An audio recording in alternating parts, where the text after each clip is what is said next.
guys, we are back. Happy सैर guys. तो सैर बेसिकली एक ऐसा त्यौहार होता है जो जैसे रक्षाबंधन मनाते हैं हम लोग, तो उसमें राखियाँ जो बांधी जाती हैं, तो हिमाचल में एक ऐसा त्यौहार मनाया जाता है जिसमें वो राखियाँ वगैरह जो वो खोल कर चढ़ाई जाती हैं। इस त्यौहार में हम सुबह सुबह उठते हैं और अपनी राखियों को खोलते हैं। सुबह बहुत सारे पकवान बनते हैं जिन्हें खाने में बहुत ज़्यादा मज़ा आता है। जैसे कि हम लोगों ने सुबह उठ के ये तली हुई रोटियां बनाई और मिट्ठू बनाए। मिट्ठू एक स्वीट डिश होती है जिसे बनाने के लिए आटे में चीनी मिक्स की जाती है और फिर उसे गूंधा जाता है। फिर उसकी छोटी छोटी रोटियों में शेप देके उन्हें तेल में फ्राई किया जाता है। जैसे आप देख सकते हो, मैं सुबह सुबह अपनी राखी चढ़ाना भूल गई थी, वो मैंने अभी चढ़ाई।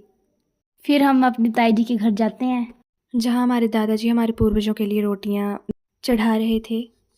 इन चढ़ाई हुई रोटियों को घर की लड़कियां खाती हैं, तो हम तीनों बहनें मिलकर इन्हें खाते हैं।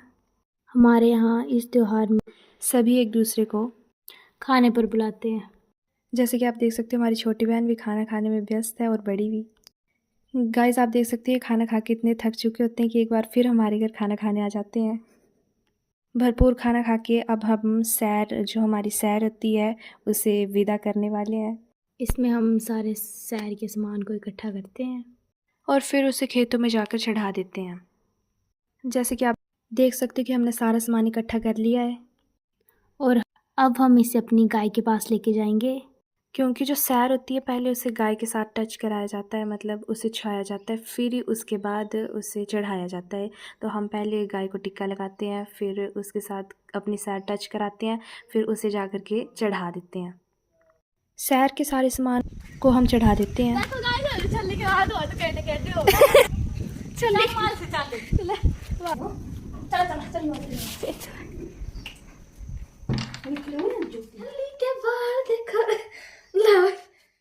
फिर हम अपनी ताई जी के घर सैर का सामान इकट्ठा करने जाते हैं।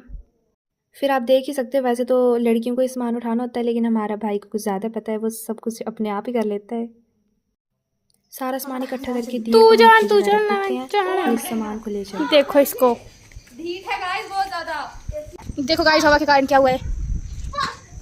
किसी को भी जंगली जानवर की जरूरत हो तो हमारे से कांटेक्ट करें। अब इस सामान को हम अपनी गाय के पास लेके जाते हैं क्योंकि हमें सेम ही प्रोसेस रिपीट करना होता है। फिर से दोबारा पहुंच से चुके हैं। गाय को टीका लगा के उसे ये टच करा के फिर इसे चढ़ा देना होता है। तो इसी के साथ सैर का त्यौहार खत्म हो जाता है। हैप्पी सैर गाइस। हमारे यहाँ सैर का एक छोटा सा त्यौहार होता है, वो पूरा होता है। तो please like, share and subscribe.